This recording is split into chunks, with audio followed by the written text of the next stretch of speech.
उत्तर प्रदेश की जिन सीटों में 5वें चरण के लिए मतदान होना है उसमें प्रयागराज जिले से सटे कौशाम्बी का भी मतदान शामिल है। कौशाम्बी में यहाँ 20 मई को मतदान होना है, जिसे लेकर सभी सियासी दलों ने अपनी तैयारियां तेज कर दी हैं। कौशाम्बी लोकसभा सीट से इस बार भारतीय जनता पार्टी ने 2 बार से सांसद रहे विनोद सोनकर को मैदान में उतारा है, जबकि समाजवादी पार्टी की तरफ से यहाँ सपा के धुरंधर नेता इंद्रजीत सरोज के बेटे पुष्पेंद्र सरोज चुनाव लड़ रहे हैं। बसपा ने भी यहाँ अपने प्रत्याशी के नाम का ऐलान कर दिया है और डिप्टी एसपी शुभ नारायण गौतम बसपा के चुनाव चिन्ह से यहाँ पर मैदान में हैं। कौशाम्बी के चुनाव का राजनीतिक समीकरण समझने के लिए ज़रूरी है कि यहाँ के जातीय समीकरण को भी एक बार समझा जाए। दरअसल कौशाम्बी में कुल 19 लाख से ज़्यादा मतदाता हैं। इसके अलावा कौशाम्बी की अगर बात करें तो यहाँ सबसे अधिक मतदाता करीब 7 लाख के आसपास दलित मतदाता है।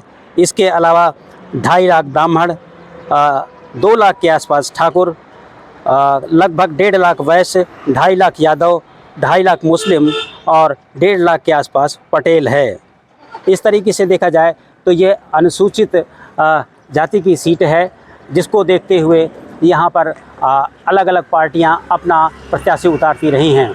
इस बार के चुनाव में भारतीय जनता पार्टी के प्रत्याशी विनोद सोनकर का दावा है कि वह मोदी की गारंटी और विकास के नाम पर अपनी हैट्रिक पूरी करेंगे, तो वहीं समाजवादी पार्टी का कहना है कि सत्तारूढ़ दल को लेकर जो नकारात्मक लहर चल रही है उसके चलते उनकी सीट पक्की हो सकती है। इसी तरीके से बसपा प्रत्याशी के भी अपने जीत के दावे हैं। 2 विधानसभा ऐसी हैं जो प्रतापगढ़ से आती हैं, जिसमें बाबागंज और कुंडा शामिल हैं। इन दोनों विधानसभा क्षेत्रों का जातीय समीकरण इस तरीके से है कि यहाँ पर रघुराज प्रताप सिंह उर्फ राजा भैया का असर हावी रहता है। राजनीतिक जानकार मानते हैं कि राजा भैया की तरफ से उनके खास कहे जाने वाले शैलेंद्र को भी इस बार चुनाव में लड़ाने की बात चल रही थी, लेकिन अभी इसे लेकर अंतिम फैसला नहीं लिया गया है। शायद यही वजह है कि राजनीतिक रणनीतिकार भी अभी इस फैसले पर नहीं पहुंच पा रहे हैं कि यहाँ किसे बढ़त मिल सकती है। लेकिन जिस तरीके का यहाँ पर जातीय समीकरण है, उससे ऐसा लगता है कि यहाँ पर रघुराज प्रताप सिंह उर्फ राजा भैया की भूमिका अहम होगी।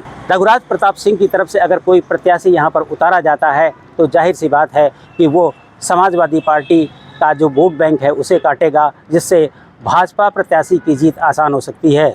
लेकिन अगर रघुराज प्रताप सिंह की तरफ से कोई प्रत्याशी खड़ा नहीं होता है या किसी को समर्थन नहीं दिया जाता है तो जाहिर सी बात है इसका नुकसान भाजपा को हो सकता है और समाजवादी पार्टी लीड ले सकती है। यही वजह है कि सभी सियासी पार्टियों की नज़र अभी रघुराज प्रताप सिंह द्वारा समर्थित प्रत्याशी उतारने या ना उतारने पर है।